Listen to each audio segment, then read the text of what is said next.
30 વર્ષ મારે વીતી ગયા, પણ એટલો મોટો મંડપ ને આટલી મોટી શ્રોતાઓની સંખ્યા આ પહેલી વાર હું જોઈ રહ્યો છું. જેવી રીતે સમંદરના પાણીમાં અહીંથી ભરતી દેખાય છે, એ જ રીતે આપણા આહિર સમાજની પણ એક મોટી ભરતી દેખાય છે. એટલો મોટો સમૂહ છે કે અહીંયા મંચ ઉપરથી તમે જુઓ તો આપને ખબર પડે. અને રોડથી કથા સ્થળ સુધી પહોંચવા માટે 1.5 થી 2 કલાક થાય છે. એટલા ભાઈઓ બહેનોની અવર જવર રોડ ઉપર છે. કથા સ્થળે આપણા કથા મંડપમાં કોઈ જગ્યાએ બેસવાની વ્યવસ્થા નથી. જેટલા આપણે ભાઈઓ બહેનો બેઠા છીએ એટલા જ ભાઈઓ બહેનો બહાર પણ છે.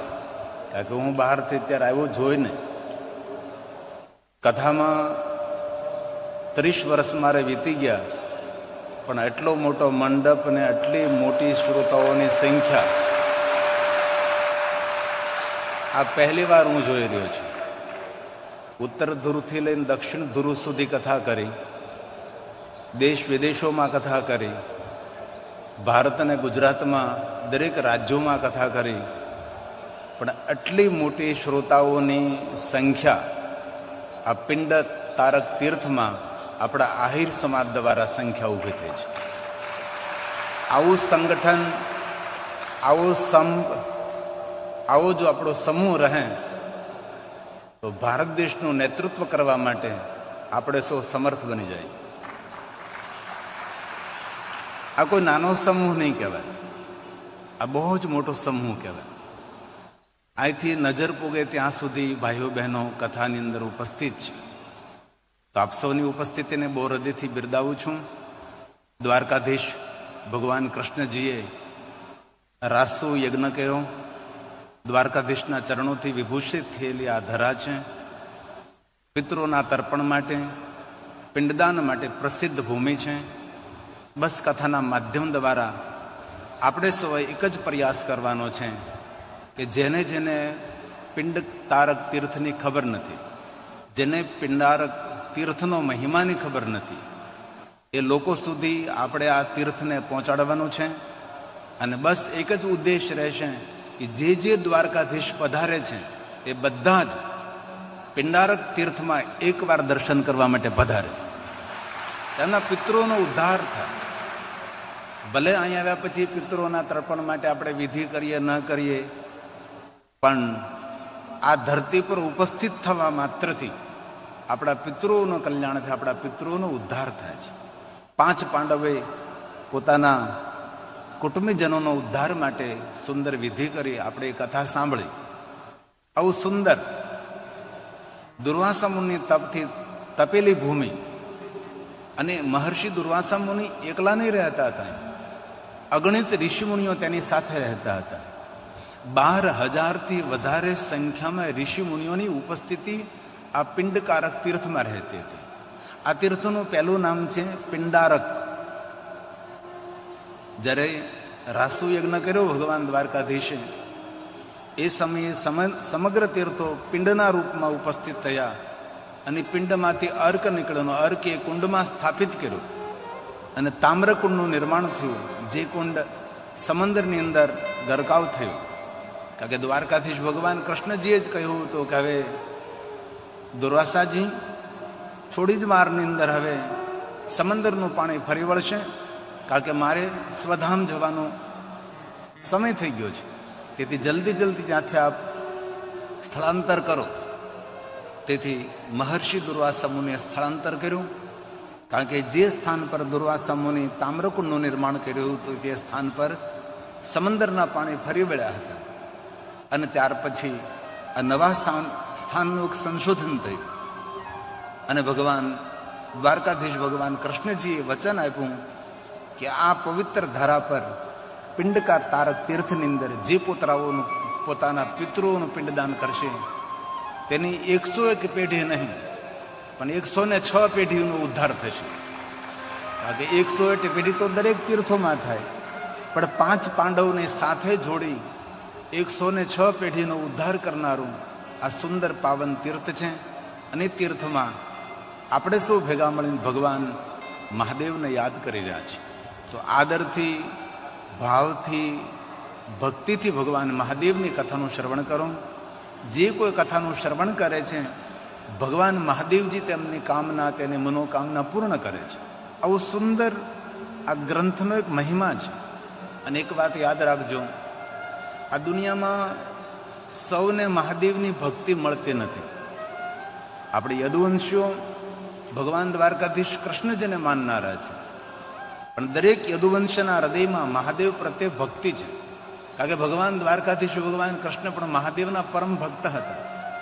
દ્વારકાધીશ ભગવાન કૃષ્ણજીએ વારંવાર એવું કહ્યું છે કે મારું જે સામ્રાજ્ય છે, મારું જે સામર્થ્ય છે એ મહાદેવની ભક્તિનું ફળ છે. અને ભગવાન મહાદેવને ભક્તિના ફલ સ્વરૂપે ભગવાન દ્વારકાધીશ ભગવાન કૃષ્ણજી એક વાર નહીં અનેક વાર કહ્યું છે કે આ ભગવાન શિવનો પ્રસાદ છે, આ મહાદેવનો પ્રસાદ છે. અને શિવ મહાપણ ગ્રંથમાં કહ્યું, અનંત જન્મ ભી ઘોરમ, અનંત જન્મો સુધી જેમને અઘોર તપસ્યા કરી છે તેમને મહાદેવની ભક્તિ મળે છે. સૌને મહાદેવની ભક્તિ મળતી નથી. સૌના હૃદયમાં મહાદેવ પ્રત્યે ભાવ થતો નથી. આવું ભગવાન મહર્ષિ વેદવ્યાસજીએ શિવ મહાપણ ગ્રંથમાં કહ્યું છે. આ શ્લોક ભગવાન વ્યાસનો છે. એ કોને મહાદેવની ભક્તિ મળે છે? જેને કોઈ પૂર્વજન્મમાં કોઈ તપસ્યા કરે છે એમને ભગવાન મહાદેવની ભક્તિ પ્રાપ્ત થાય છે. આ ભગવાન બોલ્યા છે, અનંત જન્મ વિઘોરમ યદિ તપ્તં તપસ્તતા. અનેક જન્મો સુધી જેને ઘોર તપ કર્યું છે, તવૈ ભક્તિર મહાદેવ, ત્યારે મહાદેવની ભક્તિ મળે છે. અને જેને જેને મહાદેવની ભક્તિ મળે છે તે હંમેશા પરમ ગતિને પ્રાપ્ત થાય છે. જે જે મહાદેવની ભક્તિ કરે છે તેને દેવતાઓ પ્રણામ કરે છે. દેવતાઓએ મહાદેવને કહ્યું કે મહાદેવ, અમારા ભક્તો તમને બહુ જ વાલા છે, અમારા ભક્તો ઉપર અમે કૃપા કરીએ છીએ, પણ એ મહાદેવજી તમારા જે ભક્તો હોય છે અમારા માટે પ્રણમ્ય તો છે જ, પણ જે મહાદેવ તમારી ભક્તિ કરે છે એના પર અમે અમૃતનો વરસાદ વરસાવીએ છીએ. શિવેતી નામ પિયુષ વર્ષાધારા. આ દેવતાઓએ વચન આપ્યું છે, જે કોઈ મહાદેવની ભક્તિ કરે છે તેના પર દેવતાઓ અમૃતનો વરસાદ વરસાવે છે. આ મહાદેવની ભક્તિનો અદ્ભુત મહિમા છે. તેથી સૌને મહાદેવ પ્રત્યે પ્રેમ થતો નથી, સૌને શંકર ભગવાનની ભક્તિ મળતી નથી. એવું ભગવાને કહ્યું છે કે પૂર્વજન્મમાં અનંત જન્મો સુધી જેને અઘોર તપ કર્યું છે એના હૃદયમાં અવિચલ ભગવાન મહાદેવની ભક્તિ પ્રાપ્ત થાય. આપણામાં મહાદેવની ભક્તિ છે પણ વિચલિત ભક્તિ, સ્થિર ભક્તિ નથી. આપણો ભાવ બદલતો રહે, આપણી ભક્તિ બદલતી રહે છે.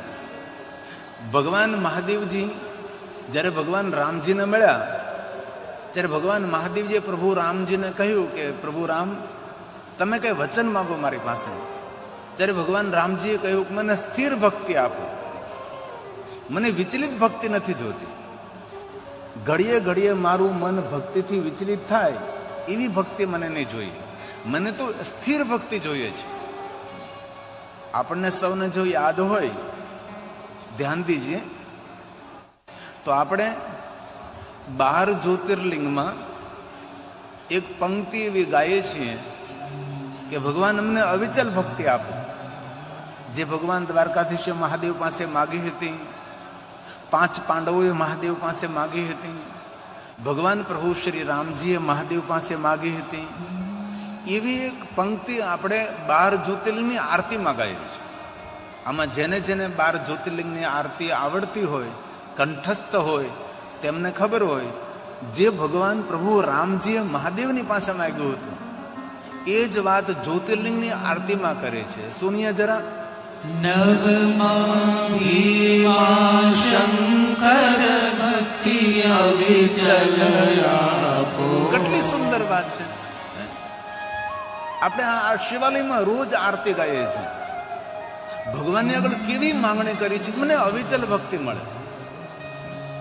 જે ભગવાન શ્રી રામજીએ મહાદેવની પાસે ભક્તિ માગી હતી, જે દ્વારકાધીશે ભગવાન મહાદેવની પાસે ભક્તિ માગી હતી, એ જ ભક્તિની માંગણી આપણે 12 જ્યોતિર્લિંગની આરતીમાં કરીએ છીએ. અને આમાં જેટલા જેટલા મહાદેવના ભક્તો છે તે સૌને 12 જ્યોતિર્લિંગની આરતી આવડતી હોય, કંઠસ્થ હોય છે. એમાંની આ પંક્તિ છે. નવમા ભીમા શંકર ભક્તિ અવિચલ આપો, શિવ ભક્તિ અવિચલ આપો.